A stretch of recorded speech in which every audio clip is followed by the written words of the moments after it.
ममता दीदी ने हमेशा विक्टिम कार्ड का पॉलिटिक्स खेला है। कभी पैर तुड़वा लेती हैं, कभी सिर पर पट्टी बंधवा देती हैं, कभी बीमार हो जाती है और कभी चुनाव आयोग के सामने बेचारा बनकर चुनाव आयोग को गालियां निकालती।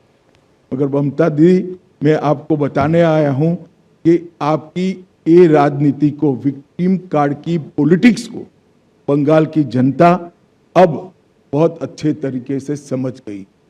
चुनाव आयोग जैसी संवैधानिक संस्था पर गाली गलौज करना ये बंगाल की संस्कृति को शोभा नहीं दे। मैं आज एसआईआर के बारे में भी खुलकर बताना। एसआईआर पूरे देश भर में हो रहा, कहीं पर जुडिशियल ऑफिसर नहीं लगाने पड़े, सिर्फ बंगाल में लगाने पड़े। कारण क्या है? यही चुनाव के अंदर तमिलनाडु में भी एसआईआर हुआ, कोई कोर्ट केस नहीं हुआ। केरल में भी एसआईआर हुआ, कोई कोर्ट केस नहीं हुआ। तमिलनाडु में डीएमके की सरकार है, केरल में कम्युनिस्टों की सरकार है। बंगाल में ऐसा क्या हुआ कि सुप्रीम कोर्ट ने जुडिशियल ऑफिसरों को लगाना पड़ा? इस बात का जवाब ममता बनर्जी ने बंगाल की जनता को दिया। आपके डिस्ट्रिक्ट मजिस्ट्रेट निर्भीक रूप से काम नहीं किए, इसलिए सुप्रीम कोर्ट ने जुडिशियल ऑफिसर्स को लगाना पड़ा है। और एसआईआर पर वो जो आरोप कर रही है, मैं आज बंगाल की जनता को पूछना चाहता हूं, जो घुसपैठियों को वोटर बनाकर यहां रखा गया है, उनको क्या बंगाल का भविष्य तय करने का निर्णय देना है या नहीं देना है? वो बंगाल की जनता ने तय करना है। मैं भारतीय जनता पार्टी की ओर से स्पष्ट कर देना चाहता हूं, सिर्फ वोटर लिस्ट से नहीं, देश भर से एक एक घुसपैठियों को हम चुन चुन कर देश के बाहर निकालने के लिए संकल्पबद्ध है और ये मेरी पार्टी का एजेंडा है। ममता जी को जो आरोप लगाना है वो लगाएं।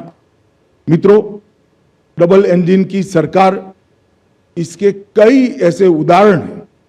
उत्तर प्रदेश बीमारू से बेमिसाल बना, मध्य प्रदेश ने कृषि विकास और विकास के नए स्टैंडर्ड सेट किए, आसाम जहां सालों से उग्रवाद था वहां आज सेमीकंडक्टर का प्लांट लग रहा है, त्रिपुरा ने 25 साल के ठहराव को समाप्त कर कैडर राज को समाप्त कर हम विकास के रास्ते पर आगे बढ़े हैं। और अब बारी है बंगाल की, यहां पर भी सिंडिकेट से मुक्ति पाने का ये चुनाव है।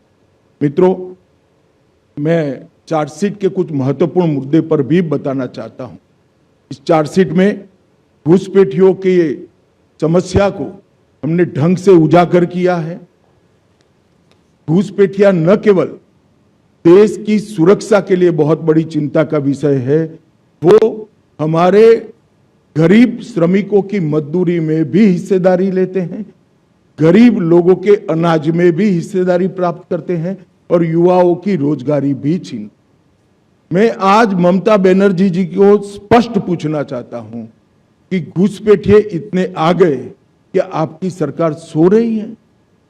मुझे मालूम है वो कहेगी कि बीएसएफ क्या कर रही है। बीएसएफ तभी रोक सकती है जब आप बॉर्डर पर बाड़ लगाने की हमें भूमि दे। 600 किलोमीटर बाढ़ अधूरी रह गई।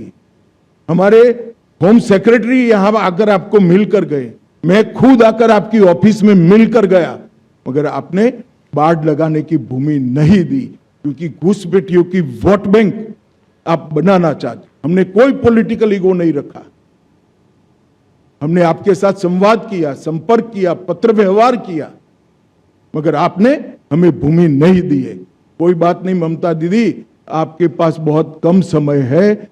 6 मई को भारतीय जनता पार्टी की सरकार बनेगी और 45 दिन में सभी भूमि बाढ़ के लिए जो उपलब्ध कराना है वो भारत सरकार को, बंगाल की भारतीय जनता पार्टी की सरकार उपलब्ध करा देगी और हम घुसपैठ को रोकेंगे। एबीपी आनंद एगिए थाके एगिए राखे।